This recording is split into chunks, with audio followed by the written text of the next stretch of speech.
तिएनअनमेन square की जो खास बात है वो ये कि अक्टूबर 1, 1949 में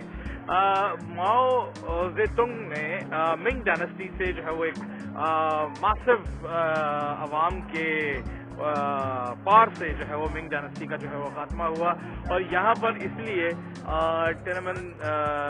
इस जगह पे जो है वो माओ जेतुंग के बहुत बड़े बड़े पोर्ट्रेट्स हैं और यही जो है वो जगह जो है वो लीड करती है टुवर्ड्स द फॉरबिडन सिटी। तो okay, forbidden city officially palace museum भी जो है वो इसको कहा जाता है।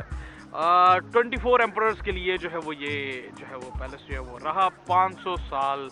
तक। 1420 के अंदर जो है वो तकरीबन जो है वो ये बना था और 20th सेंचुरी के शुरू के अंदर जो है वो जब जो है वो ये तक जो है वो ये इनकी जो है वो इनका ये जो है ये पैलेस रहा और 1949 के अंदर जो है वो ये फिर अवामुन नास के लिए जो है वो ये खोल दिया गया। हाँ, और हवा बहुत अच्छी चल रही है इस वक्त। 500 साल तक इस जगह पे जो है वो कोई भी एम्परर के अलावा और रॉयल फैमिली के अलावा जो है वो नहीं आ सकता था। लास्ट जो इनका एम्परर था पू जी, ये 3 साल की उम्र में जो है वो ये तख्त नशीन हुआ और सिर्फ 5 साल जो है वो ये बच्चा जो है वो हुकूमत कर सका। तावक्ते के 1912 में जो है वो ये जो है तख्त जो है वो उतार दिया गया नई रिपब्लिकन गवर्नमेंट की तरफ। उसके बाद जो है 1924 तक ये जो है वो जो जवान था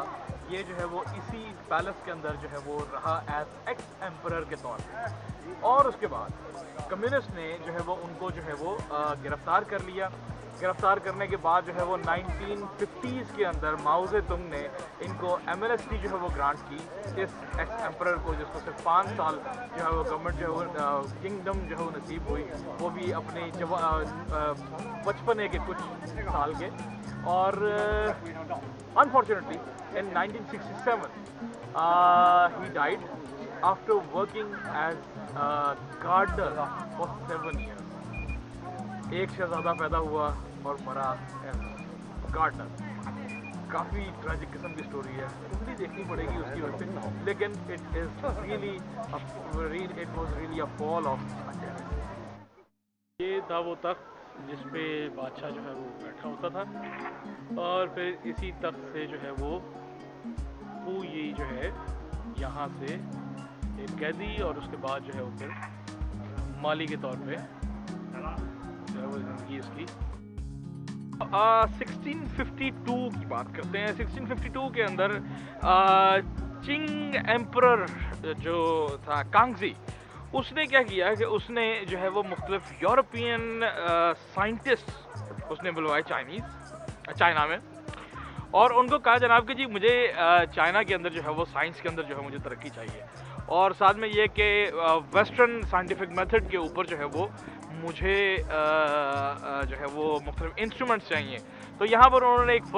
कैलकुलेटर उन्होंने बनाया, मून डायल बनाया, उन्होंने सन की पोजीशन मालूम करने के लिए डिफरेंट गैजेट्स उन्होंने बनाए और ये सारे के सारे अब जो है वो मिंग डायनेस्टी के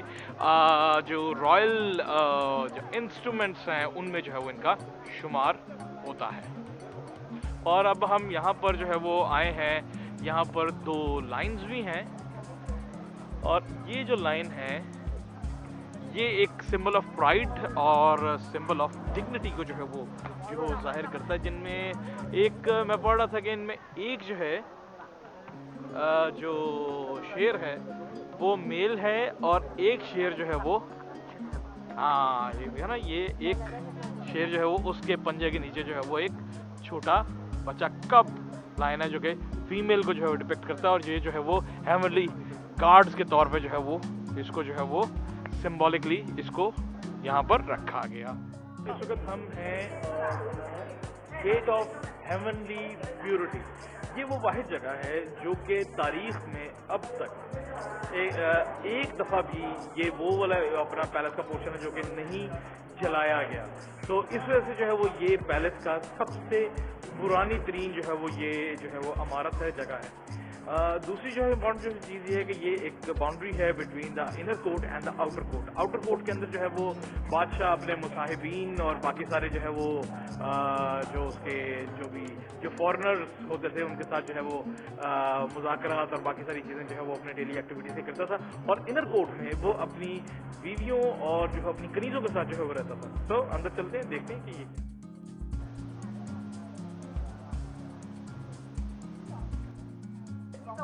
पैलेस ऑफ हेवनली प्योरिटी जो कि है, ये है hall of union and peace, जहाँ पर 1600 के अंदर जो है जो कांगजी एम्परर था वो उसने जो है वो यहाँ पर कोई 25 जेड सील्स जो है उसने इसके अंदर रखी इंपीरियल पावर की जो है वो एक सिंबलाइज करने के लिए।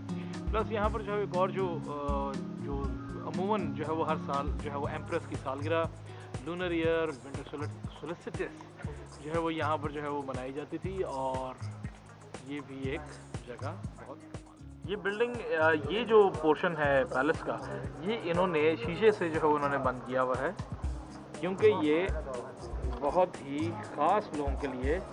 एम्प्रर की बहुत ख़ास एम्प्रेस और बहुत ही ख़ास किस्म की कनीज़ के लिए जो है वो ये जगह होती होगी, और उसको रिस्पेक्ट पे करने के लिए यहाँ पर इन्होंने शीशा जो है वो लगाया हुआ, हॉल ऑफ अर्थली ट्रैंक्विलिटी। ये है जी इस वक्त इंपीरियल गार्डन,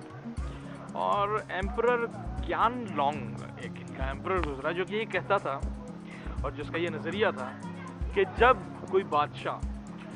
अपनी तमाम तर ड्यूटी से और अपने तमाम तर जो है वो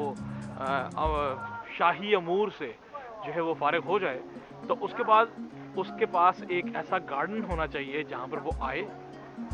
फिरे और रिलैक्स करे। और ये जो गार्डन है ये फॉरबिडन सिटी का एक सबसे पुराना तरीन जो है वो ये भी जो है बकाया जात में है, जो कि अपनी असली हालत में अभी तक प्रिजर्व्ड है। तो इस वक्त मैं हूँ हॉल ऑफ इंपीरियल पीस में। ये तकरीबन 1500 में जो है वो ये बना था,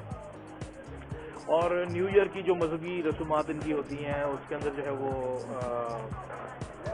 यहाँ पर जो है वो होती थी। और इसकी जो सारी इस हॉल की जितनी जो देखभाल थी, इसकी मेंटेनेंस थी, वो ख्वाजा सरा करते होते थे। और क्या लॉजिक थी ये मुझे नहीं पता, लेकिन 1835 यही मेरे ख्याल में कुछ है, 1835 के अंदर जो है वो ख्वाजा सराओं का जो है वो इस हॉल में आना मना हो गया। हमारा विजिट फॉरबिडन सिटी का पूरी तो सैर हम ऑब्वियसली नहीं कर सके क्योंकि जो है वो टाइम कम था, लेकिन एक चीज़ जो है वो हमें ये जो है जगह जो बताती है वो ये है कि हर अरूज को जो है वो एक सवाल जो है वो होता है, कहाँ जो है वो ये जब स्टार्ट हुआ था 1421 में, और 500 साल तक 24 एम्परर्स के लिए जो है वो ये जगह जो है मुख्तस जो है वो रही, और कोई यहाँ पर जो है वो रॉयल फैमिली के अलावा और नोबल वंस के अलावा जो है वो घुस नहीं सकता था, और कहाँ जो है वो यहीं का ही एक जो है वो बादशाह अपनी आखिरी अयाम जो है वो एक माली के तौर पे पसंद कर रहा था। तो हर अरूज को एक सवाल होता है, लेकिन ये एक सिंबल ऑफ ग्लोरी, डिग्निटी जो है वो है, जिसको ये बहुत अच्छे तरीके से प्रिजर्व कर रहे हैं, और आज एक बहुत बड़ा टूरिज्म